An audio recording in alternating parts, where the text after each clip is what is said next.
Broadway ਤੁਹਾਡੇ ਵਿਦੇਸ਼ ਜਾਣ ਦੇ ਸੁਪਨਿਆਂ ਨੂੰ ਦੇਵੇਗਾ ਹਕੀਕਤ ਦੀ ਉਡਾਨ। नमस्कार दोस्तों, मैं अमरशीद ब्रॉडवे इमिग्रेशन सर्विसेज से। कनाडा स्टडी वीज़ा, आजकल बहुत सारे पेरेंट्स, बहुत सारे बच्चे कंफ्यूज्ड हैं कि कनाडा जाना चाहिए या नहीं जाना चाहिए। बहुत सारे लोग, मैं ये कहूँगा एक्चुअली कि वो नेगेटिव हैं कि कनाडा सही नहीं है, कनाडा में अब मुश्किल हो गया है, कनाडा में अब टफ हो गया है, कनाडा में बच्चों का जो पीआर है वो मुश्किल हो गया है, बच्चों को वर्क परमिट नहीं मिलेगा। ऐसे कई मिथ जो हैं वो बच्चों और पेरेंट्स के अंदर हैं। तो आज उसी के ऊपर क्लैरिटी करूंगा, क्योंकि कनाडा स्टडी वीज़ा को लेके जो जो चेंजेस होने चाहिए थे वो सारे चेंजेस अब हो चुके हैं और बहुत कम जगह है कि अब कोई कनाडा चेंज ऐसा करेगा जिससे स्टूडेंट आने वाले फ्यूचर में अफेक्ट हो सकता है। तो कनाडा ने ये चेंजेस के थ्रू क्या कनाडा को पॉजिटिव कर दिया है या कनाडा को नेगेटिव कर दिया है, उसी के ऊपर आपको क्लैरिटी दूंगा। तो सबसे पहले मेरी एक चीज नोट कर लें दोस्तों कि कनाडा स्टडी वीजा जिस तरह से पहले चल रहा था वो स्टडी वीजा नहीं थी, एक लूट मची हुई थी जिसमें बहुत सारे लोग कनाडा में एंटर हो रहे थे। उनमें से बहुत सारे तो ऐसे थे जो एक्चुअली स्टूडेंट ही नहीं थे, जो फेक डॉक्यूमेंटेशंस पे जा रहे थे, जो छोटे छोटे डिप्लोमा प्रोग्राम, छोटे छोटे कॉलेजेस, दो दो कमरे के कॉलेजेस के अंदर जा रहे थे, वहां पर जाकर अपने वीजास को वर्क परमिट में बदल रहे थे। एम्प्लॉयर्स को कोई $50,000 दे रहा था, कोई 25,000 दे रहा था, कोई 30,000 दे रहा था। ये ब्लैक मार्केट एक अंदर बड़े लेवल पे चल रही थी और ऊपर से मिल रहा था बहुत ज्यादा वीजा कोविड के बाद। तो ये दोनों चीजों ने अंदर एक मेस क्रिएट कर दिया जो कनाडा के लिए एक बड़ा इशू बन गया, क्योंकि उन्होंने बुलाए थे स्टूडेंट लेकिन वो सारे स्टूडेंट एक्चुअली चले गए वर्क मार्केट के अंदर, और जहां पर फिर सबसे ज्यादा प्रॉब्लम क्रिएट हुई जॉब्स को लेके। तो अब जो कनाडा ने सिस्टम को फिल्टर किया है, ध्यान से समझें, ये पूरे प्रोसेस में कनाडा ने अपने स्टडी वीजा को या अपने स्टूडेंट्स को पूरी तरह से सेफ कर दिया है, उनकी स्टूडेंट वीजा की जर्नी से लेके उनके पीआर की सेटलमेंट तक। अब कैसे किया है ये समझें। सबसे पहले उन्होंने LMIS बंद किए छोटे लेवल की जॉब्स के ऊपर, ताकि जो लोग टूरिस्ट वीज़ा पे आते हैं, जो लोग स्टडी वीज़ा पे आते हैं बट एक्चुअली स्टूडेंट नहीं है, तो वो ये वाले LMIS लेके, वर्क परमिट लेके मार्केट में जॉब करने लगते थे, जिसके कारण जो स्टूडेंट था वो जॉब्स फाइंड करने में ट्रबल फेस करने लगा था।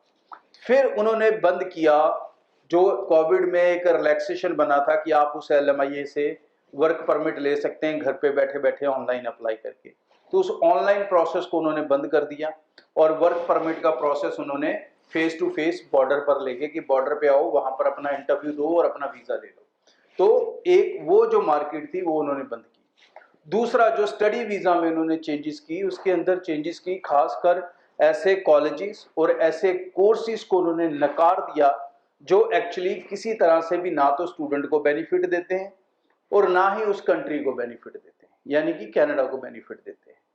जो बच्चे यहाँ से छोटे छोटे डिप्लोमास में जा रहे थे जिनमें पढ़ना ही नहीं पड़ता था बिल्कुल भी, तो एक्चुअली वो बच्चा कनाडा तो जा रहा था बट ये भी देखें कि वो अपनी जिंदगी में एक लेबर से ज्यादा कुछ नहीं बन पा रहा था। वो वहां पर जाकर एक स्टोर के अंदर जॉब कर रहा था, वो वहां पे जाके कंस्ट्रक्शन में काम कर रहा था, बहुत ज्यादा कोई अचीवमेंट हासिल करता था तो वो टैक्सी चलाने लगता था या ट्रक चलाने लगता था। अब इस चीज को कनाडा ने खत्म करने के लिए कोर्सेज को लिमिटेड कर दिया। अब टोटल हो गए हैं आपके 966 कोर्सेज जिसके अंदर आप जा सकते हो। ये कोर्सेज आपको डिप्लोमास में जा मिलेंगे और ये जो कोर्सेज है ये सारे ही टेक्निकल कोर्सेज हैं, या फिर ये मेडिकल कोर्सेज हैं, या फिर ट्रांसपोर्ट, एग्रीकल्चर, जहां पर एक्चुअली उनको लोग चाहिए, जहां पर एक्चुअली उनको वर्कफोर्स चाहिए, जहां पर एक्चुअली उनको बंदे चाहिए लेकिन बंदे मिल नहीं रहे, और बंदे ये कह रहे हैं कि जॉब नहीं मिल रही। अब प्रॉब्लम क्या है कि बंदों के पास स्किल नहीं है और जो स्किल वाली जॉब है वहां पर बंदा नहीं है। तो इस चीज को मैच करने के लिए उन्होंने वही डिप्लोमा प्रोग्राम्स ओपन रखे हैं जिनके अंदर स्किल होगी, बंदा वो डिप्लोमा क्लियर करेगा, देयर इज 99% की वो अच्छी प्लेसमेंट ले पाएगा, क्योंकि उसके रिलेटेड जो मार्केट है उसमें ऑलरेडी शॉर्टेज चल रही है। दूसरा, उन्होंने ओपन कर दिया पूरी तरह से यूनिवर्सिटीज के सिस्टम को, कि जो बच्चे अब डिप्लोमास में फिट नहीं होंगे, खासकर अगर हम बात करें आर्ट्स वाले स्टूडेंट की, कॉमर्स वाले स्टूडेंट्स की, तो उनके लिए डिप्लोमास में ऑप्शंस बहुत कम है। अब वो सारे बच्चे यूनिवर्सिटीज जाएंगे, वो डिग्रीज हासिल करेंगे, वो पहले एक प्रोफेशनल क्वालिफिकेशन हासिल करेंगे, चाहे वो बिजनेस को लेके करते हैं, मार्केटिंग को लेके करते हैं, फाइनेंस को लेके करते हैं, होटल मैनेजमेंट को लेके करते हैं, ऐसे जो थ्योरेटिकल सब्जेक्ट्स हैं उन सबको लेके, और प्लस टेक्निकल वाले तो डेफिनेटली इंक्लूडेड है, मेडिकल इंक्लूडेड है। तो ये सारे बच्चों को अब करना पड़ेगा ग्रेजुएशन, और ग्रेजुएशन के बाद भी इनको वर्क परमिट, जो पोस्ट स्टडी वर्क वीजा है, वो मिलेगा, और इनको पॉइंट्स भी ज्यादा मिलेंगे पीआर के लिए। तो ओवरऑल अगर आप देखोगे तो अब स्टूडेंट के लिए रास्ता बिल्कुल क्लियर हो गया। अब ना तो आपसे कोई एजेंट चीटिंग कर सकता है जल्दी, ना ही आपसे कोई कॉलेज चीटिंग कर सकता है जल्दी, और ना ही आप कहीं पर मिसगाइड होंगे। सिर्फ आपको ध्यान रखना होगा कि जब आप स्टडी करने जा रहे हैं कनाडा, आपका जो कोर्स है वो उन 966 कोर्सेज की लिस्ट में होना चाहिए अगर वो डिप्लोमा है, और अगर वो ग्रेजुएशन डिग्री है तो फर्क नहीं पड़ता, आप किसी भी यूनिवर्सिटी में जा सकते हो, आप सेफ हो, किसी भी कोर्स में जा सकते हो, आप सेफ हो। लेकिन एक यहां पर मैं थोड़ा सा बता दूं टेक्निकली कि बहुत सारे लोग एसोसिएट प्रोग्राम्स में जाते हैं, उनको एसोसिएट डिग्रीज कहा जाता है, और बहुत सारे एजेंट्स हो सकता है इन एसोसिएट डिग्रीज को आपको डिग्री कहकर बेचें। इस चीज के बच के रहना, अगर ये चीज से आप बच गए, आपको कोई कंसल्टेंट मिसगाइड नहीं कर सकता। आने वाला कनाडा जो अब स्टूडेंट जाएंगे उनके लिए बहुत शानदार रहने वाला है।